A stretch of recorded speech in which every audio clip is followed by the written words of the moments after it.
We've got Martin and Diane and Tracy from Scotland, who I think in a moment are perhaps going to start us off. And then Marianne and Deirdre from Ireland. And we also have Maud Uzair from India. Now, Martin and Co, you're kind of first, just as it happens on the list. Are you happy to go first? We'll maybe start with you in a moment. If each of the sets of presenters could stick to 15 minutes maximum. I don't mean you have to speak for 15 minutes. If you've covered what you say sooner, then that's absolutely fine. But as I say, if we keep to a maximum of 15, then that will give us a chance for some questions and discussion at the end of that.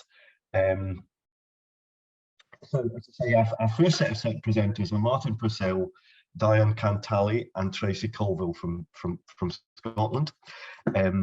The heading for their presentation, as you'll have seen, is Embedding Humanity and Empathy in Community Education Training in a Scottish University.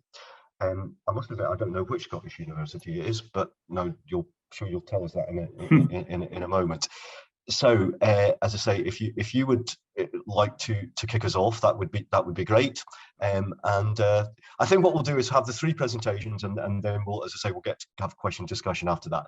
So, Martin and Co, if you'd like to kick us off, that would be great. Thank you. Okay, I've just shared my slides. Could somebody confirm they're up on the screen? Marianne, you're nodding. Is that? Yeah. Okay. Yeah, we can see. I didn't. I see you and noddies, and that's it. Okay, it's just me. There are three of us who've worked on this project. It's a pilot project. We're all based at the University of Dundee, and we were in a school that was called the School of Education and Social Work. So as you might guess, the professional programmes in that school include initial teacher education, social work and community education, as well as educational psychology. And the school has merged into a big kind of giant entity now, and there are other professionally qualifying courses coming in. So this was always intended to be a pilot study, just to get a sense of the extent to which the professional values related to the different courses, the extent to which they were embedded in teaching, what difference they made, what students felt in relation to values teaching. Now, my personal obsession in life is values, and I just literally say to students week in, week out, if this was all we ever had to talk about, I would be quite happy. But I appreciate that's not the same for everybody. So I was really interested to get a sense of where they learn about the values and how they make sense of them in relation to practice. And the other thing that I'm really interested in is notions of humanity, empathy, and I research how we embed DC conference. So I'll just quickly go through some of what we were trying to achieve. If my cursor won't let me do that, so obviously it never works the way you want it to. There we go. So there you go, school education, social work, community education, educational psychology. Now what I was just saying. So each of those courses are validated by different professional bodies, and in the Scottish context, our community education course is validated by the Community Learning and Development Standards Council for Scotland. So some of you might be aware of other courses in other Scottish universities. The practice of community work and youth work and adult basic education in Scotland is generally referred to as community learning and development. When I was training or getting my qualification 30 years ago, it was community education, and we've reverted to that terminology in Dundee. but we're still guided by the CLD Standards Council. Oh, look, there are my colleagues. If they're not here in person, they're here virtually. So these were the specific research questions. To what extent are the professional values shared across disciplines in the school? So part of what we were trying to get a sense of was how when I talk to my students, I say community education is a professional, values-based profession, and we are different to social workers, and we are different to teachers, and we're different to police, and our values is what sets us apart. But what we wanted to do was get a sense of where's the overlap, because increasingly practice is about collaboration, so getting an understanding of those shared values. To what extent do the values shape the teaching? All the teachers on the course are professionally qualified and have experience of working in a range of contexts in relation to community development, youth work, etc. So how do we bring those values into our teaching? And then this thing about looking at across the different disciplines. Do ed psych people talk about things in the same way as community education workers? And if not, does that present a difficulty going forward? Is that likely to be problematic for practitioners once they're qualified? And we took as our starting point the documentation, what's written down. Let's do some comparative stuff there. And how intertwined are the professional standards documents linked to the teaching programs?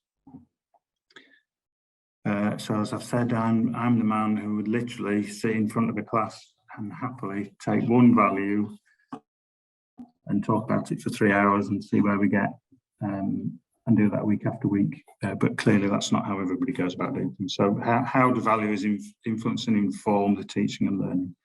And I think when I get to the end of this, I'll say we didn't do what we set out to achieve, and I think we didn't because the way we set out to achieve it wasn't correct in hindsight.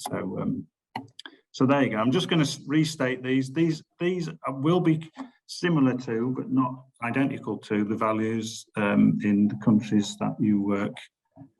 This is the CLB Scotland values. And when I was preparing this set of slides, I was thinking we haven't really thought outside that box. We've constrained the research to what's written down on a piece of paper on a website as the professional values. And I've been working in ComEd for a long time, and I know that the values have changed and evolved over the years, and every time there's a new set of national occupational standards or whatever, the values are revisited and reshaped. And we used to use language in those values like anti-oppressive practice. Social justice, I think, is still in the English and national occupational standard values for community development. I remember sustainability used to be a value. It was debatable whether semantically it was a value, but it was there in writing on the national occupational standards. So these things have kind of evolved and changed. And then for me, to what extent is humanity and compassion in there? If you're not working, well, I'll tell you why I think like that in due course.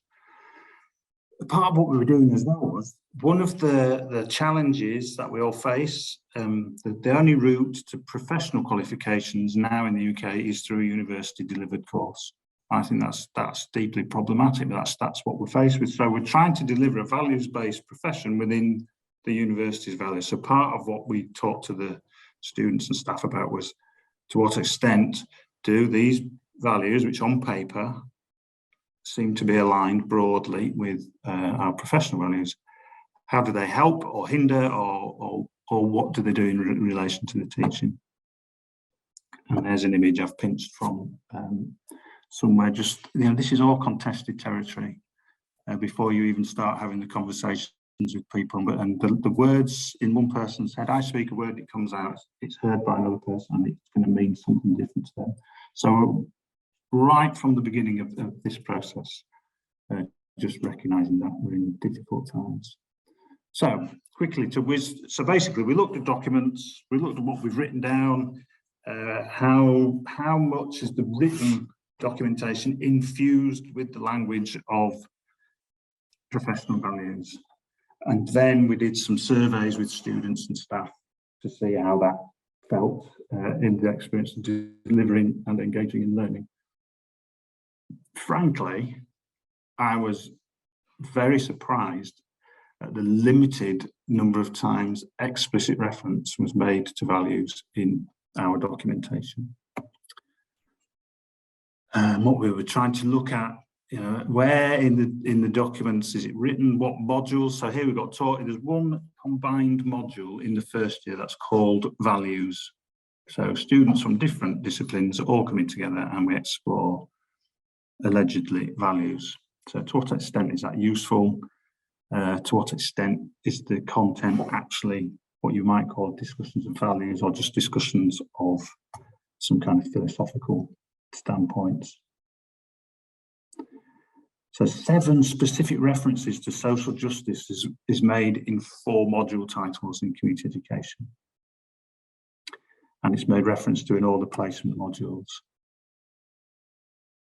And then in some of the learning intentions of some of the modules, we use language like to develop working knowledge of understanding professional values.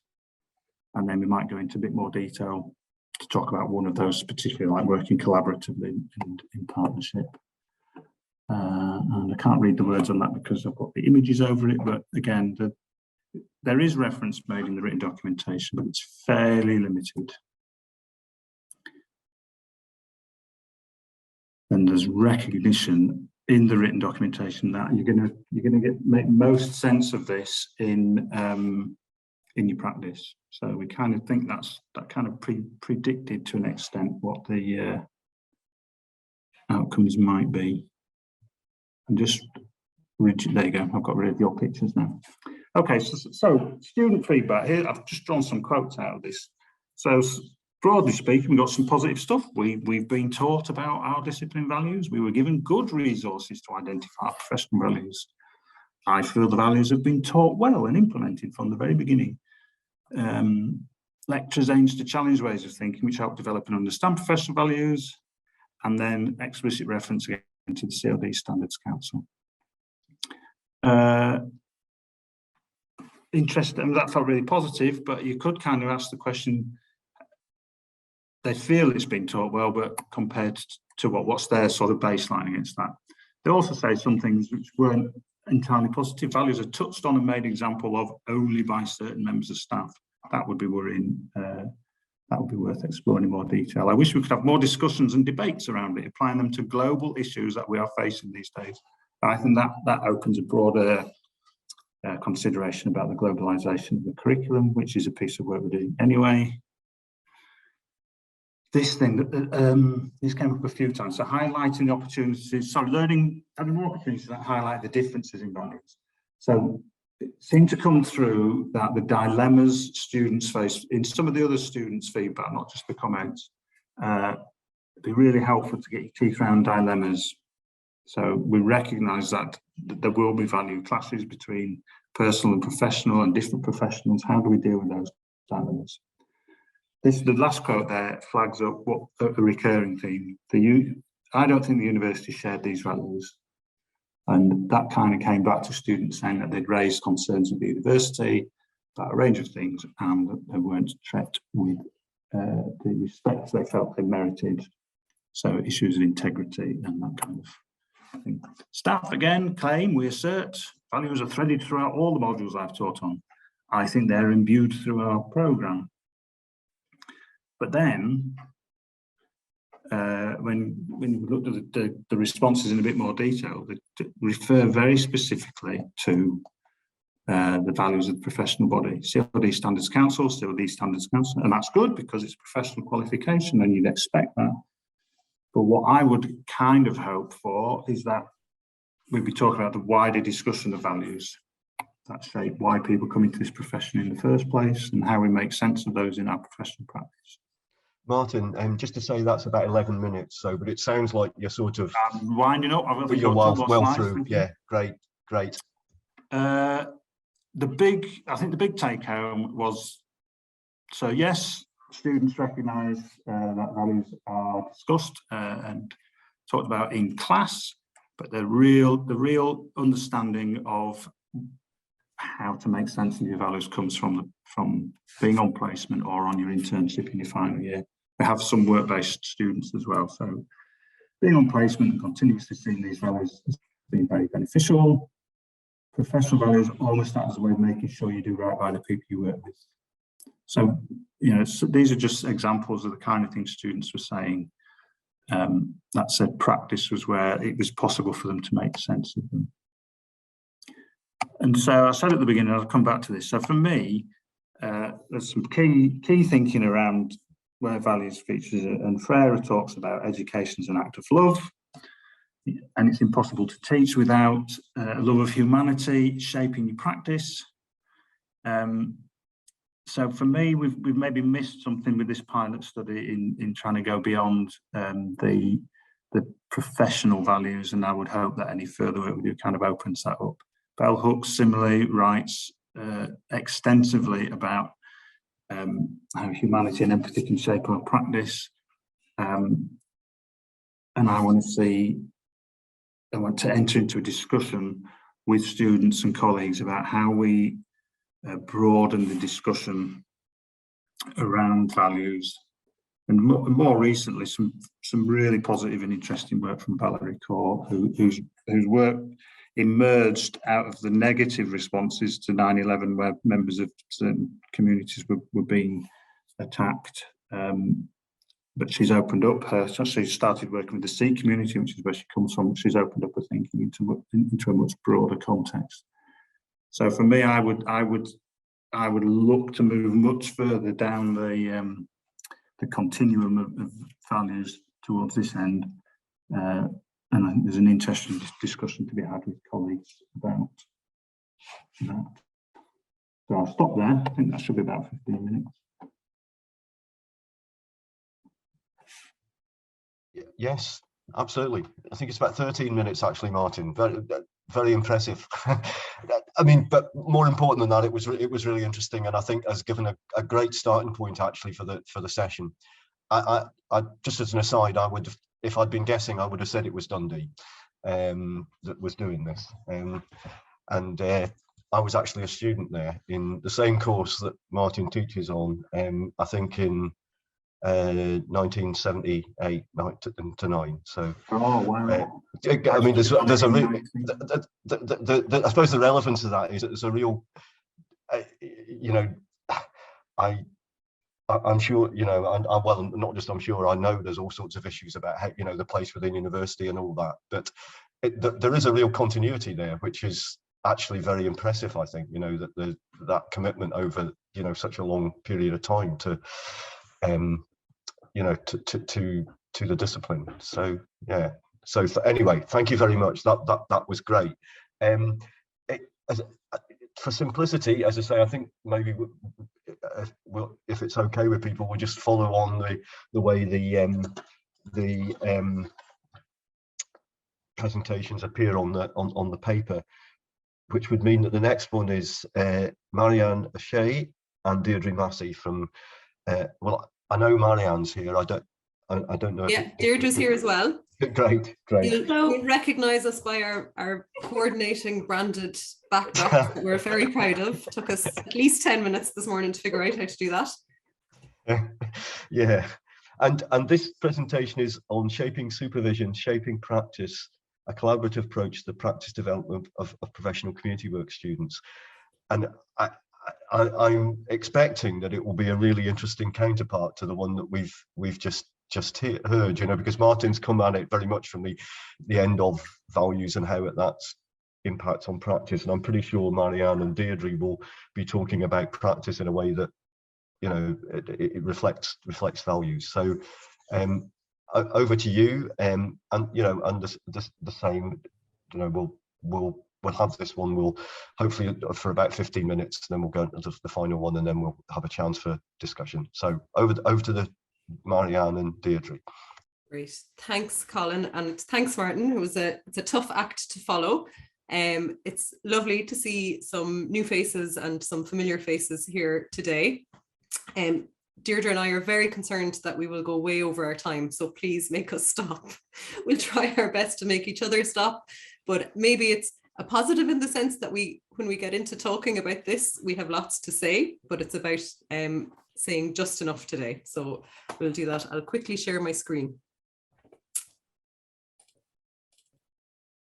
Can people see that? Yeah, we can see a screen. And hopefully now it's on. You'll see just the one slide, the presenting. So yeah, look, thank you everyone. We're really glad to be here today and to be, well, we would be gladder to be with you in Georgia rather than in our homes as we are, but we're really glad to have the opportunity to present. Just to give a quick overview, we're going to talk a little bit about ourselves and our roles. We're going to give you a little bit of insight into our institution. And we're going to give you a little bit of insight into our context, so the Irish context more broadly. We're going to speak a little bit about our research, the piece of research that we carried out that informed the presentation today.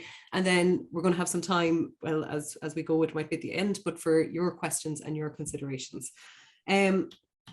So yeah, actually, just to talk a little bit about myself, my name is Marianne O'Shea. I am a lecturer in the Department of Applied Social Studies at Maynooth University, where I teach on the professional community and youth work programs. So we teach on a program that is dual endorsed. It's two pillars. On one side, it's community work, community development, and on the other side, it's youth work.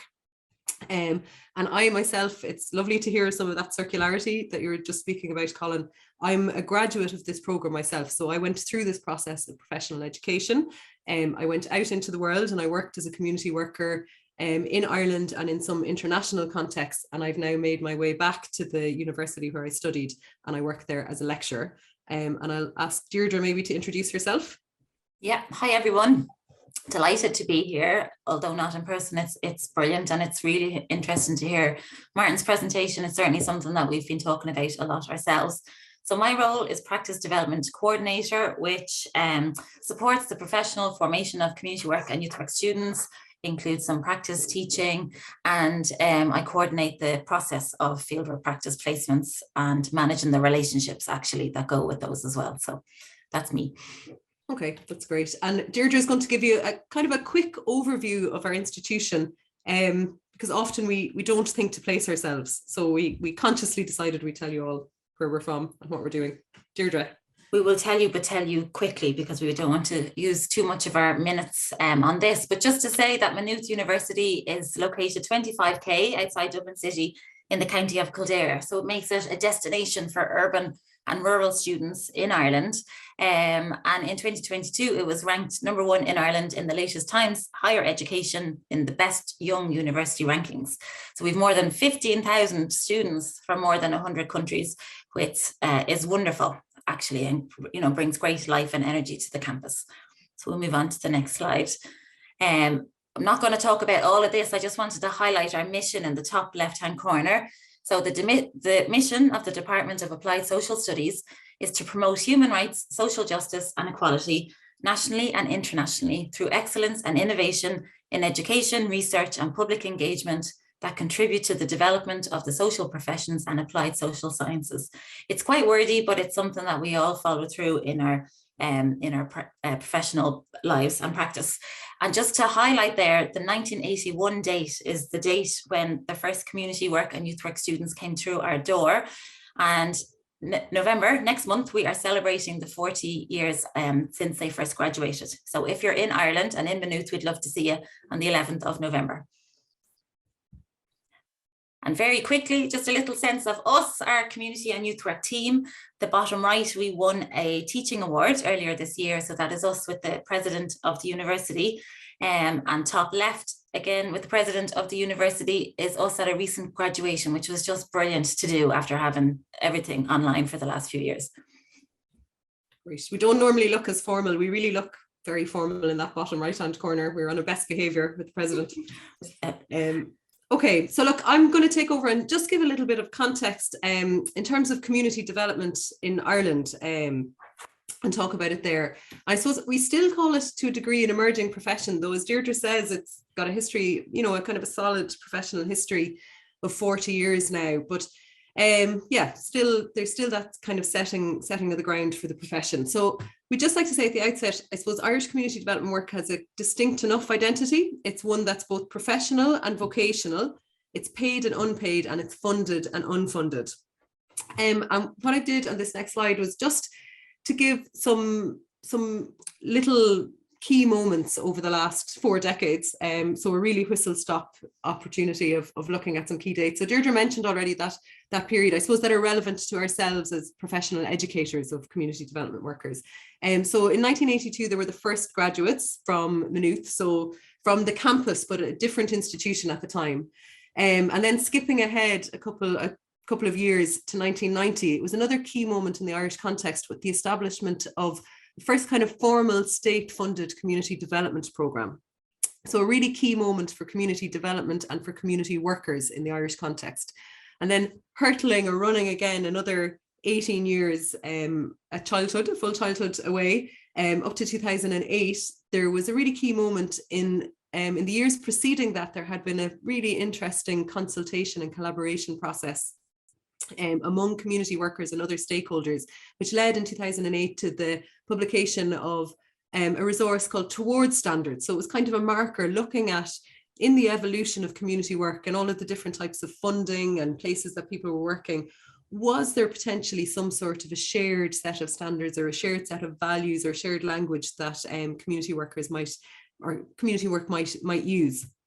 And that in turn led to the establishment in 2010 of the All Ireland Endorsement Body, which is made up of key stakeholders who are committed to and interested in community work in the Irish context. So it's made up of funders, well, it shouldn't start with the funders, but of community workers, practitioners themselves, of funders, of educators, of employers. So and some independent community development experts. So people who are committed to understand and are committed to community development.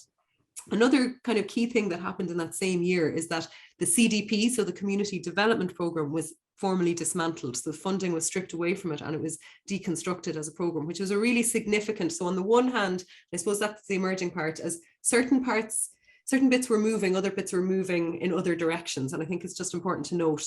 But nonetheless, in 2016, there was publication of what's become a really important document. And I know Martin talked about the different evolutions in the Scottish context, but in the Irish context, this All-Ireland set of standards for community work has been really valuable as a kind of a marker to help situate our work, our practice, and a kind of a measure to work with and from in terms of our role as educators as well. And then just a final kind of marker, interestingly, in the last year, there's been the launch of another community development program, in this case a pilot program again. So it's just kind of interesting to look at some of that cyclical cycle and set that context. So I suppose just over the decades in Ireland, community development and community work has moved and shifted and shaped in its relationship with the state. But I suppose what's nice, Deirdre mentioned that opportunity for ourselves as educators and as part of a team of educators and a historical team of educators in the Maynooth context, we have something to celebrate with the recognition of 40 years. So I'll hand back to Deirdre. It's going to talk a little bit about practice development. Thanks, Marianne. So when we're looking at practice development, I think this is a useful quote here at the top of the screen. Professional education is characterized by significant periods of engagement in supervised practice. And for all of our courses at undergraduate and postgraduate level, our students undergo or partake in 3 14-week full-time block fieldwork practice placements. And at postgraduate level, this is 2 14-week block placements where they go out, they take on the role of a worker. They're not seen as just a student. And it's really key in shaping their practice and shaping their professional identity and actually in creating the future workers in our sector. They also complete a practice skills module every year. So things like engagement skills, group work theory and practice, planning, delivery, evaluation, campaigning, boundaries, reflective practice. So a lot of the skills that go towards making community work practitioners. So we provide an integrated program of education and training, meaning that professional formation is embedded in all aspects of the program. So this block placement of 14 weeks, their practice skills module, but then linking those key theories and concepts back to all of the modules that they're engaged in, and particularly around the values. Actually, we're reviewing our own placement process at the moment, and it's something that we're just really talking about, linking the values back to all the modules that they're engaged in as well. To the next slide there, Marianne. Okay, so we talk about the collaborative process, and we just think it's really important to highlight some of the key stakeholders in our placement process. So the student sits at the centre of it. Up the top left, so Marianne in her lecture role would also be the year coordinator and would have a very strong input, I suppose, into the students' practice development and their professional formation. We discussed a little bit about my role as practice development coordinator and overseeing that placement process, in particular knowing what placements and what learning opportunities are available, and lining those up with the students' learning outcome, and then what Marianne and her role would see for the students. We have what are called professional practice supervisors who represent the department and engage in 2 tripartite meetings with the student and the fieldwork supervisor, a really important space, I suppose, to tease out the learning, a space for reflective practice, and confirming the work of the placement.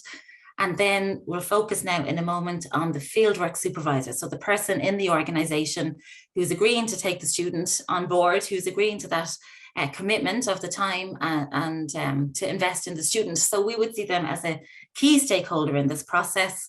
They support the students' professional learning by developing a work plan which meets the students' individual learning objectives, and providing weekly supervision sessions where students can reflect on and analyse their own emerging practice within a structured framework.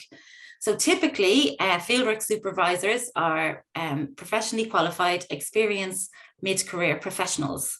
In the Irish context, supervisors take on this role in a voluntary capacity, often as part of a broader commitment to the ongoing development of the community work profession and sector. And just touching on that idea of the first graduates as well, the relationship between DAPS, our department, and the fieldwork supervisors often goes back decades, which I think reflects the nature of the sector too. Just to say that's about 12 minutes gone. Okay, I think we'll move on to your research, Marianne.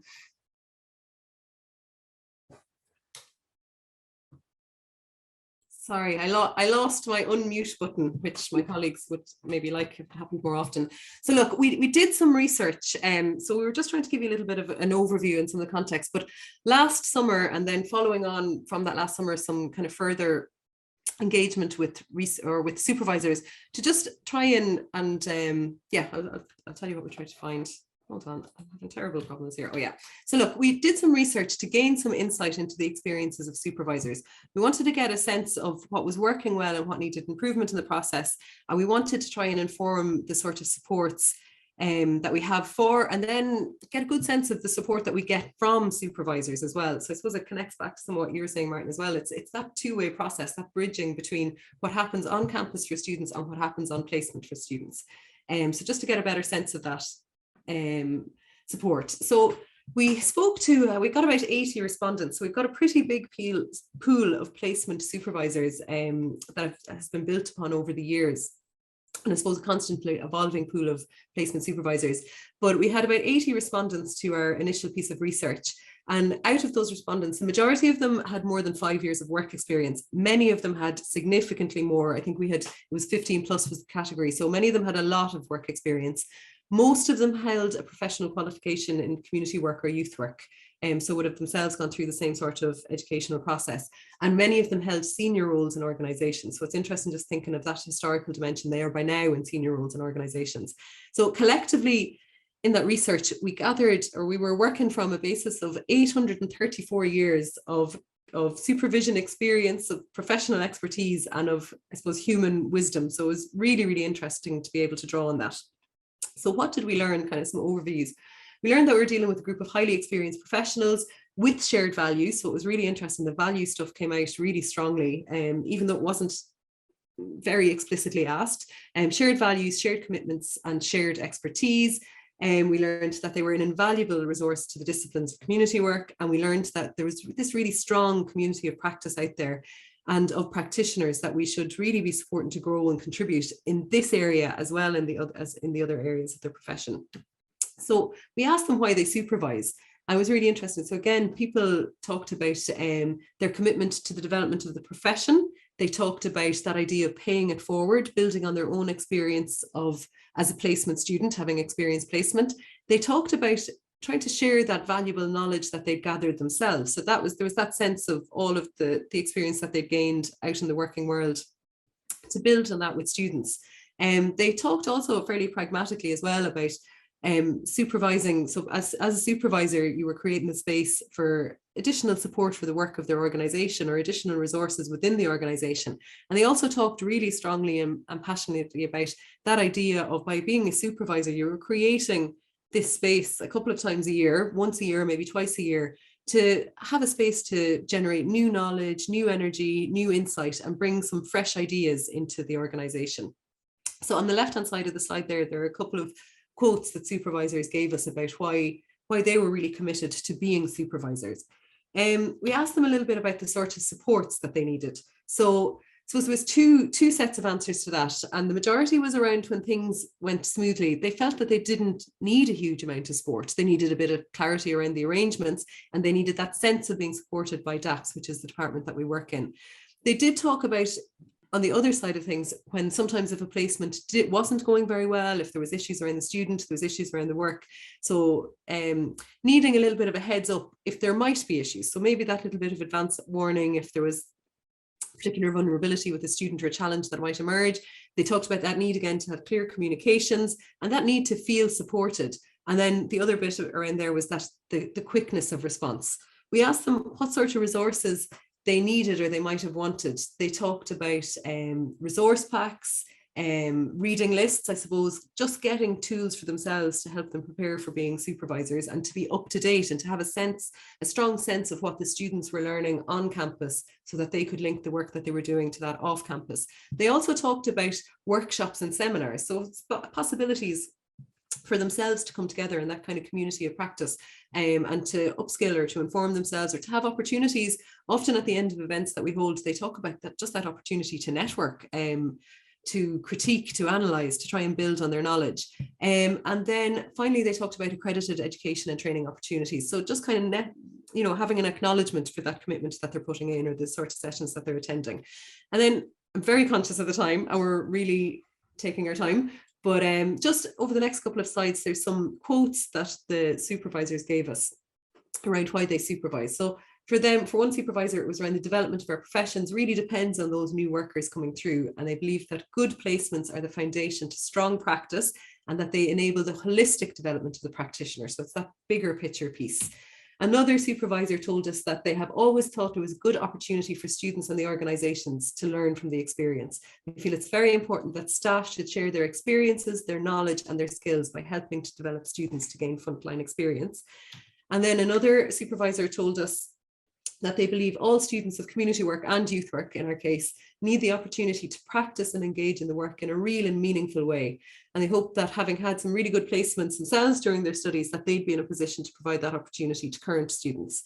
And I'll just hand over to Deirdre to just some of our kind of takeaways. We talked a lot, but hopefully fairly. This one, just a second. Yeah.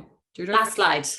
So thanks Marianne for the overview, and I actually think the quotes give a very good sense of the feedback from the supervisors. Just that idea that collaboration is key. We've both been through that professional formation process as students and now work in the department, and you can't get a professional qualification without those opportunities for fieldwork practice. So those placements really are central to learning, and within that then the fieldwork supervisors are central to placements. They play a really key role, as does this role actually, in terms of the response to when things are going well or when things are not going well. So we hope that's given a little bit of insight into our process of professional formation and the collaborative element of that, and we look forward to the discussion afterwards. Thanks very much. Thanks very much to both of you. I mean, you have packed an awful lot in there, and I'm sure we'll come back to a lot of those issues in when we get to discussion. So let's move on pretty quickly. Is Mode, yes, Mode, I see you there. Mode is there, is the third. Please tell me in a moment whether I'm totally mispronouncing your name. I may well be.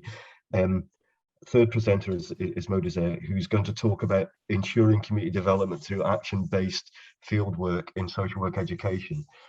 This is social work education in India. So it's, again, I think it's a really interesting comparison to the two presentations we've just heard. So over to yourself. Thank you very much. Let me share my screen. Just give me a moment.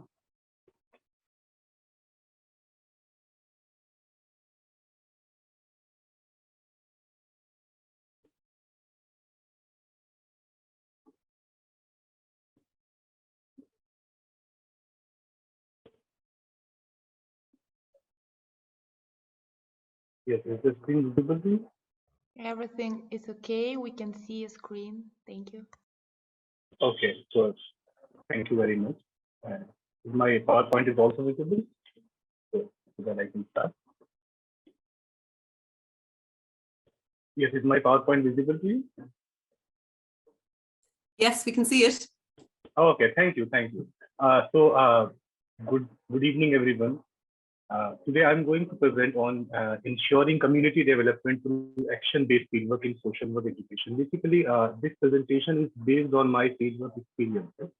I am teaching as a lecturer in Department of Social Work at University in India. And I have also taught in 3 other universities, and before that I was also working in CSR and also in other areas of social work. So based on my experiences, what I thought is that field education has always been an integral component of social work education. Without field work, we cannot we cannot get a proper degree of social work, because without practice, because of course social work is considered as a practice-based profession, which is also there in the definition of social work given by ISSW and the previous definition for social work. So this fieldwork practicum is a dynamic course. It helps students to apply social work practice knowledge, skills, and values. In our Aligarh Muslim University also, we teach social work at undergraduate level, at graduate level, and we also have a PhD program. And we help students, we prepare students to enter the workforce as a professional social work practitioners. And even in our guidelines, we have University Grants Commission in India, and University Grants Commission in India also recognizes the importance of social work, field work in the social work curriculum.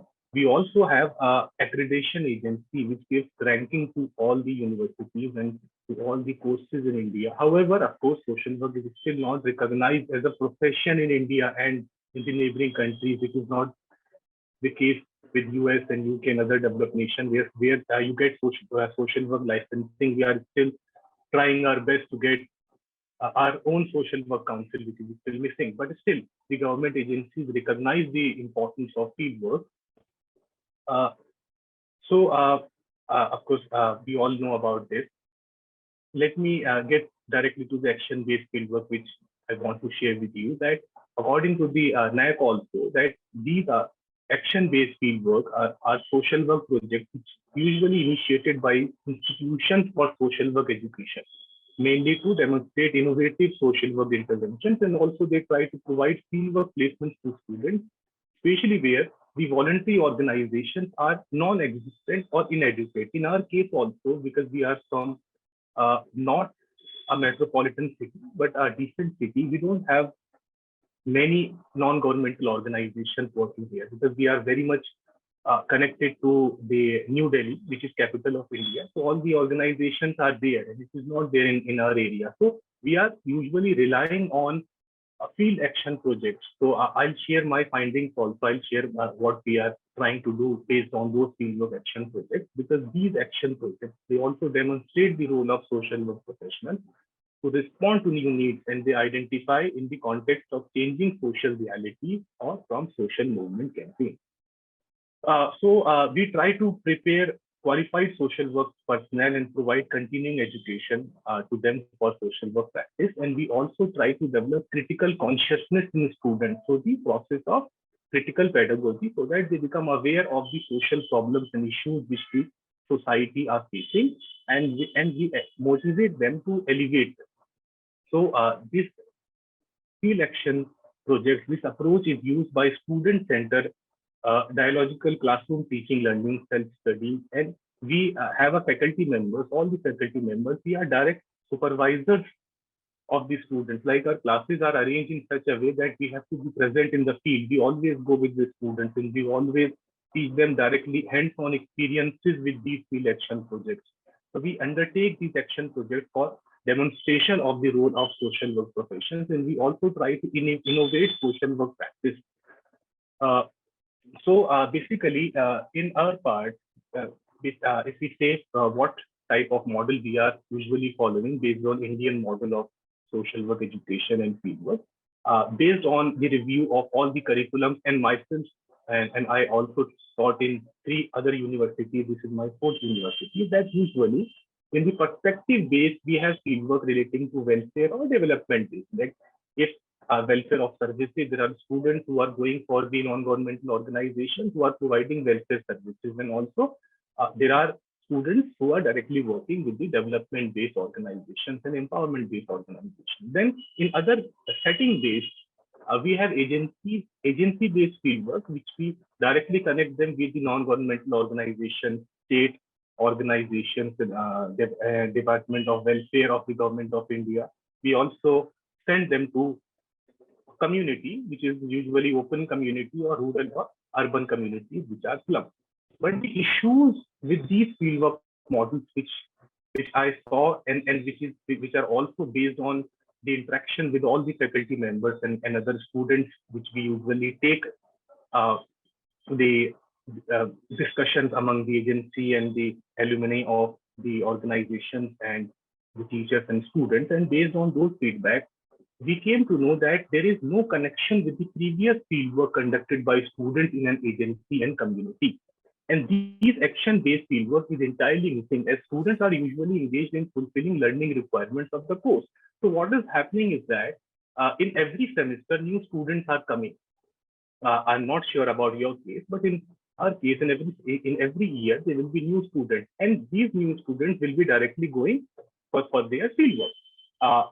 But we have to remember that in those settings, because our settings are limited, the previous year students were also working. They also worked there. They also try to fulfill their learning requirements. So the new students, they are again going, and they're also asking repetitive questions from the community members.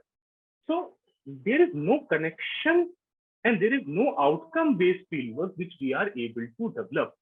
So we are not able to access change in the community from the previous fieldwork, because there might have been some initiation of change, some triggering of change which have been done by the previous students. But we in many institutions of social work, we have seen that they are not able to assess, they are not able to evaluate the change in the community. Every year students are going, and every year they are trying to fulfill their learning requirements and asking the same question about history, about culture, understanding the culture, but where is the action part? So action-based fieldwork must be initiated, and assessment should be based on bringing and triggering social change. And previous fieldwork in the same setting should continue apart from basic learning requirement. And there should be a feedback sharing session with outgoing students, and there should be a sharing of culture and history with the seniors and the junior students. So based on these findings, what we did is that rather than we initiated our own action-based fieldwork, and we adopted 5 villages in the rural communities of Aligarh. And based on the adoption of those villages, like we adopted those villages and we are trying to make it as a model community. So we adopted those villages based on the lower socioeconomic status, based on the data which we have, the census of the Government of India data, and the National Family Health Survey and other data of the statistical agencies of the Government of India. And when we identified these 5 villages, then we conducted need assessment surveys, and we also conducted participatory rural appraisal exercises with the help of students for their fieldwork. And then the students, they were able to identify the target groups and target groups for the intervention, like old age, children, women, and others, and designing of intervention with the community participation. That is a main part of community development, that unless and until we are not able to make community participate, we cannot initiate the change, we cannot sustain the change. So interventions such as non-formal education classes for school dropouts, and linking them with the existing formal schooling system after a certain period of time. Like one batch of students, they started non-formal education classes for school dropouts. When their batch is over, the other batch of students will come and they will join those non-formal education classes. So there is a continuity of effort in the fieldwork, which is entirely missing in other institutions of social work, that this continuity of fieldwork is something which is very important. And also, we are able to link beneficiaries with the existing resources such as person with disabilities and providing them wheelchairs and hearing aids and other government schemes and programs which we are able to provide them with the help of these fieldwork students, and creating self-help groups for women, economic and social empowerment. So we cannot, we felt that based on our findings that we cannot bring or initiate social change for in just one batch of students. We need to create this self-sustaining impact, and that is only possible when there is a continuity of effort, when students will go and when students are able to know what has been happened for over a period of time. So we designed our intervention that we also conducted group meetings with the target groups. We also initiated social and behavior change communication. We also conduct regular group meetings with adolescent girls. We also talk about maternal hygiene. We also talk about drug addiction, because there are different social problems within the urban communities in India, with the rural communities, issues such as drug abuse, which is there, issues such as crime, issues such as girls who are not able to use sanitary napkins because they are not aware about it, issues relating to maternal hygiene also, which is also there. So with the help of state departments, we try to provide supportive supervision with the existing government schemes and programs. So if we have a national health mission, then we as institution, what we did is through our action-based program, after adopting the villages and trying to convert it into a model village, we were able to attach ourselves in every level of the service delivery mechanism of the state. So when we are able to link us with the service delivery mechanism, so at every level we are trying to initiate change. At every level we are trying to understand the issues. At every level we are trying to work with the state. We are trying to work with the non-governmental organization. We are trying to work with the community health members who are directly working on the field under National Health Mission, which we have.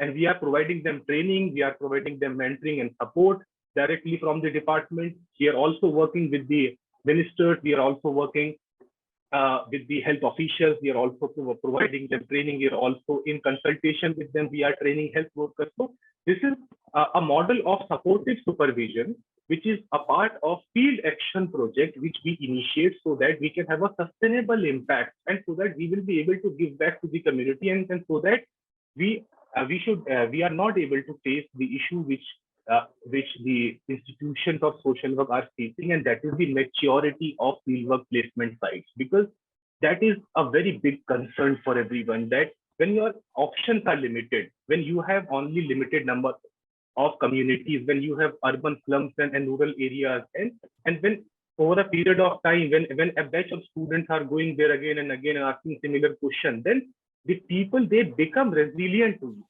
They don't want to see you there, because you are coming there and you are not able to give back to the community. So the action-based fieldwork projects through adoption of area or any organization is a way forward for the sustainable impact through fieldwork. Thank you very much. Well, thank you very much. You've packed a lot in there. And I do think it was a really interesting comparison with the previous two presentations. And obviously, I think as I pick it up, you and your colleagues are working in some really challenging situations about developing fieldwork practice, and as I think that's really helpful to get some of that experience. Well, that's us had the three presentations, so we have got a decent time for questions and discussion, and I know there is there's a bit of discussion started up in the chat already. can I just initially just open the floor and ask people if they if you have questions? I suppose initially, well, either questions to the presenters or your own comments on the issues that have come out there. Perhaps it would be best if we used the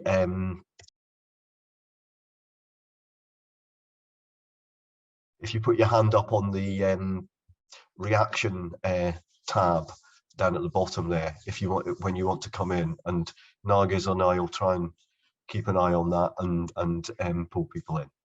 Or if you prefer just to put your hand up, if we can, as long as we can see you, then we'll respond to that as well. Who would like to go first? Any initial comments?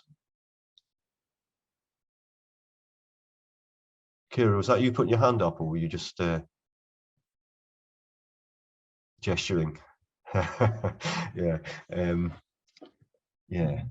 Well, maybe I mean, just to try and sort of start it off. I mean,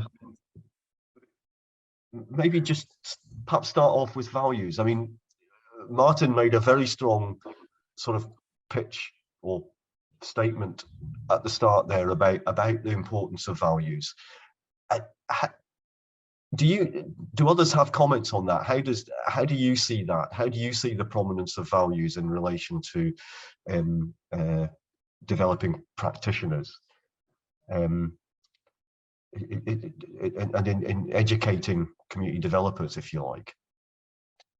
Any experiences or comments around that, or questions? Yeah, Sarita, yes, please. Greetings. And so I am a assistant professor at the University of Detroit, Mercy, in Michigan, and values are very important to our program. Part of the foundation of it is that we stress to the students our commitment to what we refer to as the 3 S's. So that's service, social justice, and sustainability.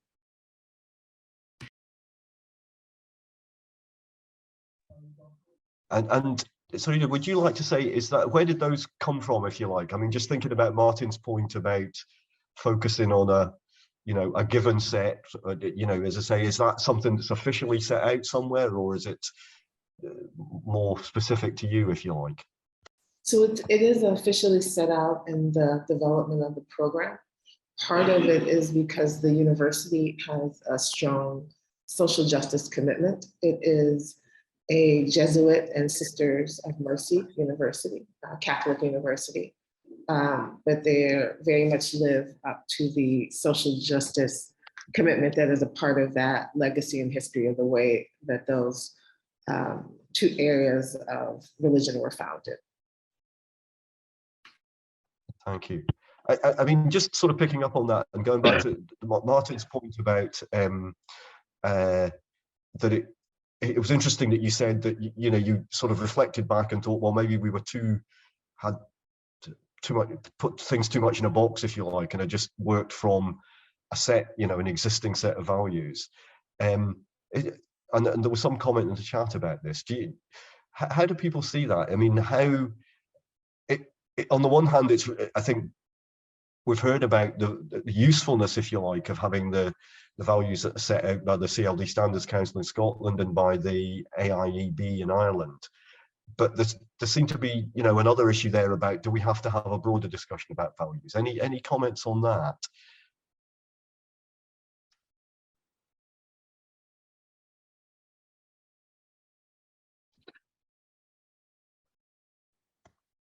Jen, was that you waving?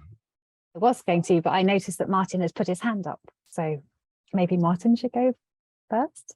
No, I think a new voice is more important. Okay. Then you go. So I've had 2 thoughts. One is about values and one just comes off the back of another presentation. So I'll try and be organised. But I was thinking, whilst Martin mentioned his list of values and how that had changed over time in different iterations of the standards, I was thinking back to the IACD World Practice Values that were launched at Maynooth a few summers ago now.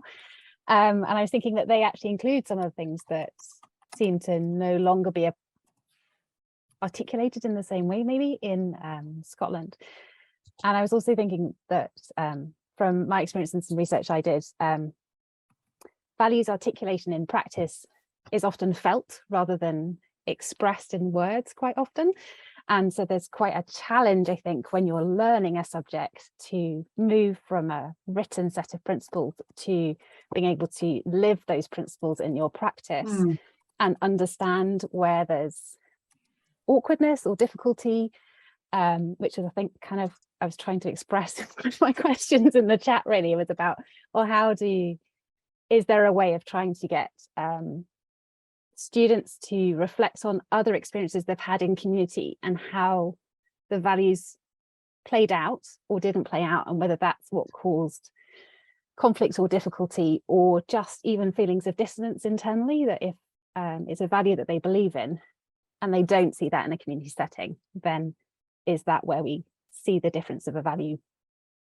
I'm not sure if I'm making sense. Does that? Yeah. So it's so some of the research I did was with practitioners who haven't had to come through a professional qualifying route to end up in community development roles, or what Anastasia quickly earlier would have called community development orientated roles. So they're using community development practices without necessarily having a formal learning process of what values are and what that then means in practice.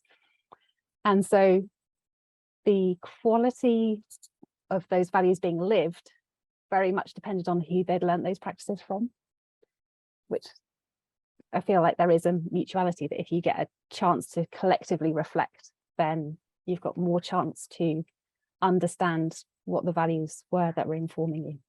So it feels like quite a long thing. But perhaps if people are picking up values in a way that doesn't link to some sort of collective experience, it can be a bit partial or you know, narrow in a, yeah. Martin, were you wanting to come back and react to any of the things that have been said? I was just interested that the Marianne's findings also flagged up values. Didn't I think it might even been the first thing that you presented. You go and you talk to practitioners and they talk values.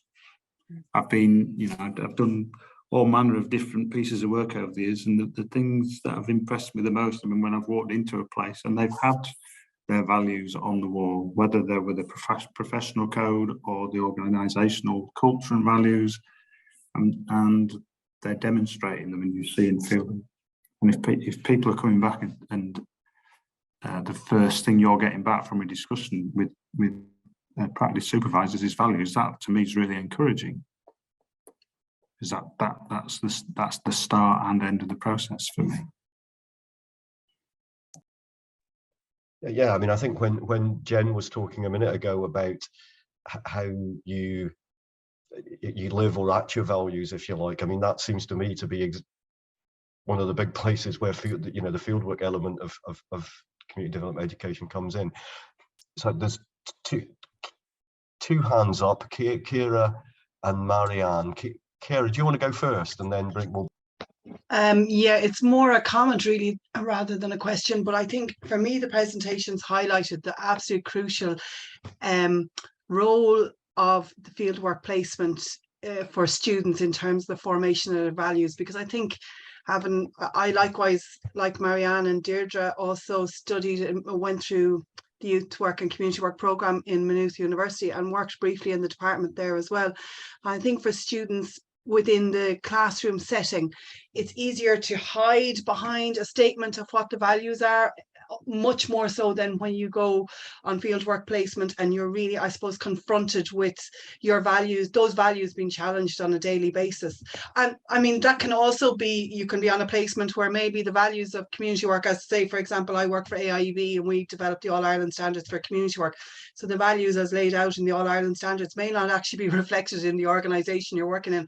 And that's a whole other challenge for students, but it equally gives them a huge learning opportunity, I suppose, to really reflect on their own values and how they manage in a context where those values are contested, because we all work in settings where we're very clear what our values are, you know, the community work values are, our values are as community workers, but we're working with other agencies and organizations, and sometimes within larger institutions as community workers where there's not an alignment of our values with the broader values of the organization within which we're working. So yeah, I suppose it really struck me from all three contributors there, the absolute crucial role of fieldwork placements for that professional, the formation of our professional values. So it was more a comment rather than a question, really. Yeah, I mean, I certainly totally agree with that. And I think institutions where the value is placed on fieldwork supervision, I think that's so important. And in my experience, that's not always necessarily the case. Marianne, over to you. Well, it was really just a short, as Jen and Sarita and Martin were talking. For me, it's around the articulation of the values. So it's just something.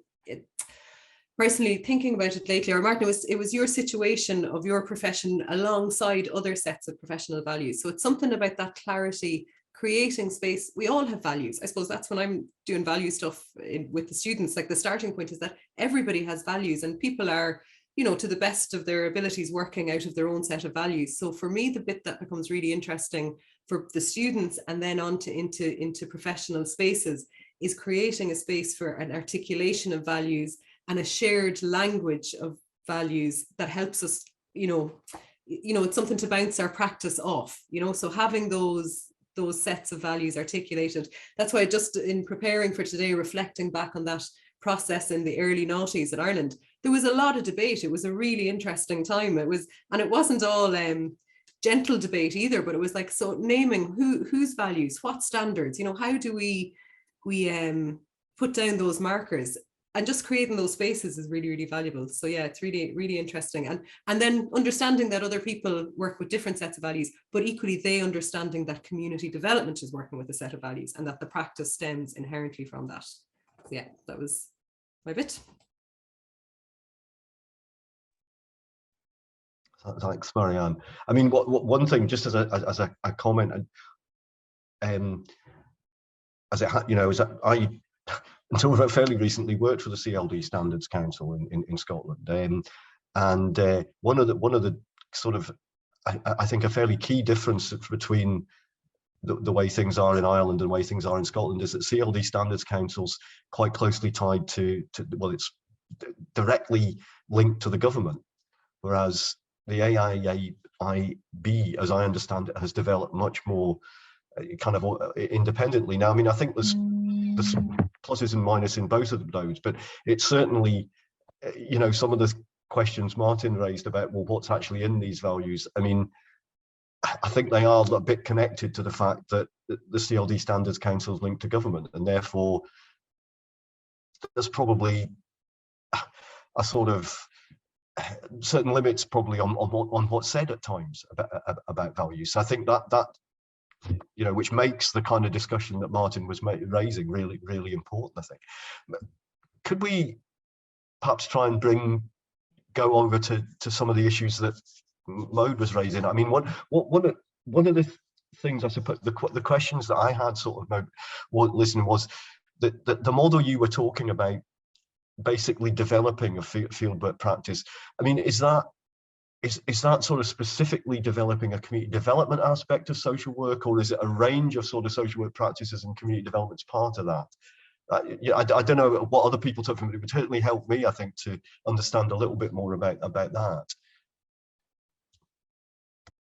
Yes, thank you, Colin. Regarding this model, of course, all the institutions of social work also have their model of social work, but usually their models are not action-based models. Like, there are no sustainability of efforts, like what Martin is also saying about the value. And this is based, of course, also based on professional values and the values of social justice, that if we as institutions are sending our students for fieldwork placements, then we need to give something back to the community rather than every time asking similar questions. So this is a model which we as a Department of Social Work has developed, Of course, many other universities have adopted various villages because that is the part of government of India that every institution has to adopt. But they were not able to integrate their fieldwork model into these adopted villages. So this is a very newer model, and in fact, we were also able to run a project based on which I was also discussing about the supportive supervision. So this supportive supervision, which we also help students to understand the issues of maternal and child health, because this is a project of supportive supervision for child survival program. In that particular project, which was run by the department as a part of fieldwork for students, the students went to the community and the students were able to understand and explore the issues relating to higher number of infant mortality rate, which was there as compared to the national and the state average, which was there in the Aligarh district at that point of time. And they came across with various findings. And the findings were basically relating to certain traditional practices which can be considered as harmful, or which can be considered as a normal and a very basic traditional practices. And the normal and the traditional practices which are harmful was also like, I would like to share some examples with you, because this is the kind of learning which the students get based on action-based fieldwork. We came across with the finding that the mother's first milk colostrum, they were not giving it to the baby, rather than they were throwing it away. One community was devoting it to the god, another community was throwing it away because they considered it as impure. And apart from that, they were not specifically interested for immunization, and they also preferring the home deliveries instead of institutional deliveries, because they felt that home deliveries are much safer. And right after the birth, what they were doing is, many of them, they were directly taking the baby for bath in the cold water, and the baby became sick due to pneumonia, and they felt that this is a devil, and due to the devil, the child has died. So these were the important and interesting findings which our students were able to get from these field action projects which they were undertaking. And when the new set of students came, these findings were shared with them. And based on those findings, the new set of students, based on the professional value system which we have, they develop the intervention models. They initiate social and behavior change communication through group meetings and understanding the power structure of the community. Based on the power structure, whether what is the status, whether it is a patriarchal society which we have, and within the patriarchal society, who is the most influential one, the mother-in-law or the father-in-law or the village level community leader or the local leader. So we were able to have a group meeting with each and every one of our students. And after that, after the group meeting, then the next set of students came in the third year. And in the third year, next students, they again undertake the similar task, and they proceeded that task. And in that proceeding of the task with the group meetings and providing training to aggregated social health community activists which are working in the area, they were able to overcome with these issues. They did not touch the practices which are not harmful. They there is one very interesting traditional practice which is harmful. Like right after the birth, the mother was not allowed to go outside that darker room in the home delivery for a period of 2 weeks. And after a period of 2 weeks only, she will be allowed to take bath. That is a part of a traditional practice which is there in our area. So you will imagine the status of maternal hygiene with that kind of practices which are going on. So when students are able to understand that, when new set of students are coming and they are undertaking the similar task, we were able to witness the change in that community. So that is the importance of action-based education. Thank you.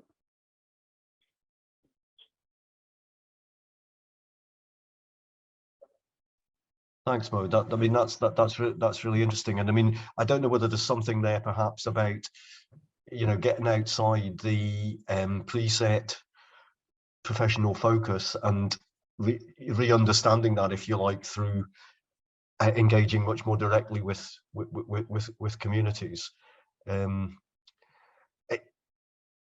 We're kind of heading towards the end of the session. it'd be great to hear from other people with any comments you have at all about what we've been talking about. Just anything really that struck you, or that anything from your own experience that kind of relates to what we've just been talking about. If anybody would like to come in.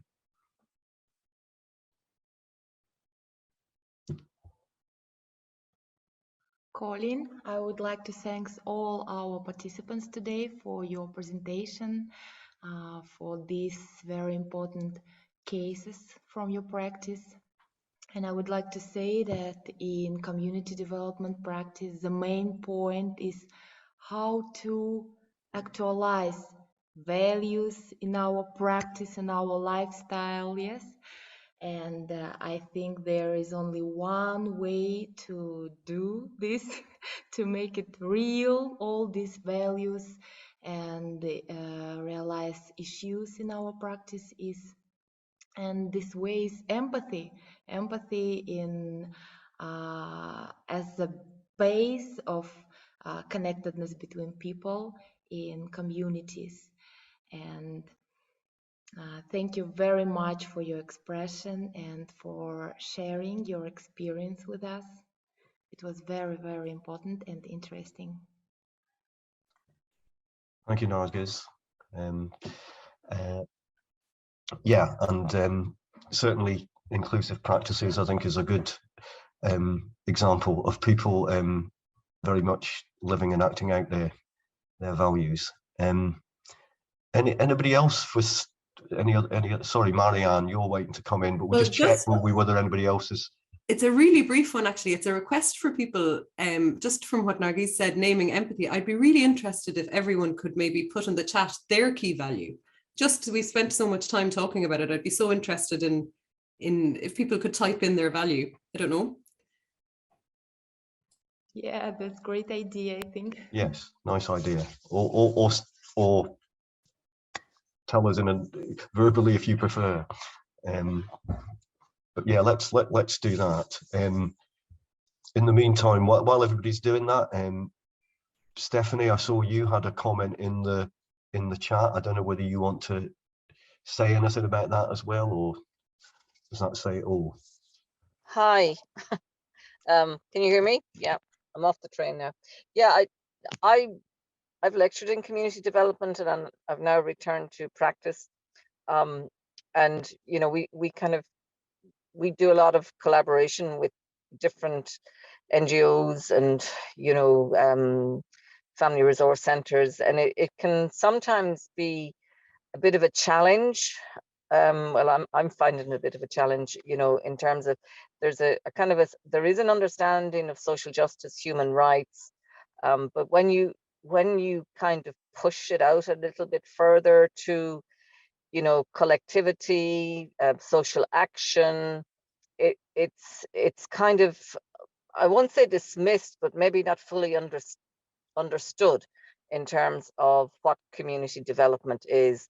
And also, and I think it's an issue with the area of community development, and is that, you know, there are people that work in related areas that don't have a community development qualification, but they have the community development title. So sometimes I make the assumption that, you know, they are well versed, if you like, in community development, but very often it can border on a kind of a charity model approach, you know. So I think it's a challenge for the sector. That would be my reading of it. Thanks, Stephanie. And just one more thing, Mark, I'm also a graduate of Dundee, so I'm really pleased to hear everything that's going on. Yay, Dundee! Up Dundee United. Okay, thank you. Bye-bye.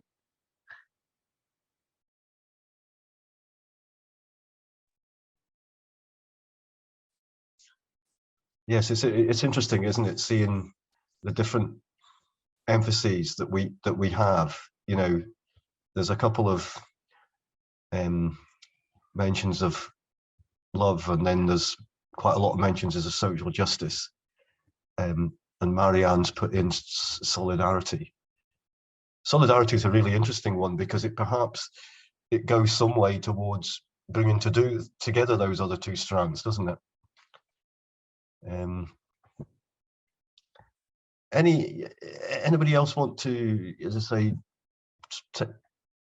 take a chance to put something in the chat, or say any final words? Collectivity's in there. Yeah.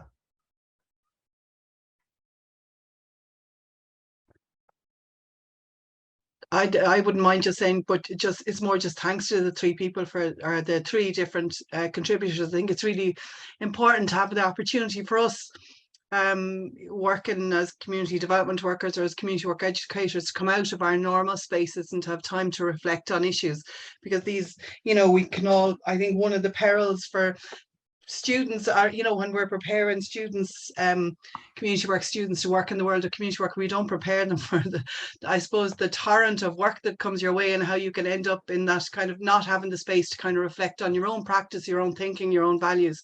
So these spaces are really useful. So thanks for the stimulating contributions today. I look forward to more over the next few days. That's it. Yeah, I'd really agree with that. I think it's been really, really fascinating. It really was only way it all went in the right direction for me after a difficult start where I couldn't hear anybody, nobody could see me, and then when I tried to connect on my phone, I actually tried to signed into the other meeting, so the other session, so I got very confused. But as I say, I think it's been all positive since then for me, and I hope it's been been positive for everybody else. Perhaps we could just finish by expressing a bit of appreciation for all the presenters. I think there was obviously a lot of work behind that, and it was really good. Thanks, everybody. Colin, before you go, I think Roxanne's got her hand up. Oh, sorry. Thank you very much. Okay. I'm sorry, I've had a few technical problems. Just wondered about coming in with a last minute question. And I don't know if it's quite a big one, so I might just leave it hanging if there's not time to sort of cover it. But working amongst other practitioners within the city who may adopt more an asset-based approach rather than a rights-based approach. And I kind of wondered if there's anything coming out, Martin, in your sort of research, or anything that's come out in your research, Marianne, around the kind of how the values might differ within those approaches, and kind of how to, it's just a sort of a wider practical question around those different approaches and how that might then impact on the different values. Well, Martin and Marianne might have a brief word about that, but I suppose the slight issue is that a brief word, it's probably, as you say, it's a big issue and it could go on for quite a while. I mean, I think you could probably rest assured, Roxanne, that that's going to, I think there'll be plenty of, I suspect there'll be quite a lot of discussion along those lines over the next couple of days. So I mean, I don't think it's going to get lost. Martin, Marianne, I don't know whether you want to take a quick comment on that, or. I was just going to say, I think it's a brilliant question. Yeah. Because practice is shaped by many different things. You would hope the values are kind of your common thread, but people embedding a different approach to practice will emphasise different values within that. And I think, that'd be really interesting to understand that. Thank you. I appreciate it's quite big to get into, and hopefully it will come out more. But thank you also for today. It's been really, really insightful. Thank you all three. Marianne, do you want a quick? No, I think it's one for moving on. I said in the chat, it's a great question. It's one of the hard questions. It's how do we integrate our shared values and then the variations on the values, as people come to it from their practice or their practice framework. for sure. I think that, yes, I think, because as you say, I think a great question, and that's very much it is, because we share a lot, but there also are undoubtedly some differences, and we need to understand those and work with them positively. Well, as I say, many thanks to all the contributors for a great session. Thanks also especially to Nargis for holding things together and enabling us to have the discussion in the first place. So I think that's probably time to finish, and hopefully you've had a good day and are going to enjoy the other sessions that are still to come. Thanks very much, everybody. Thank you.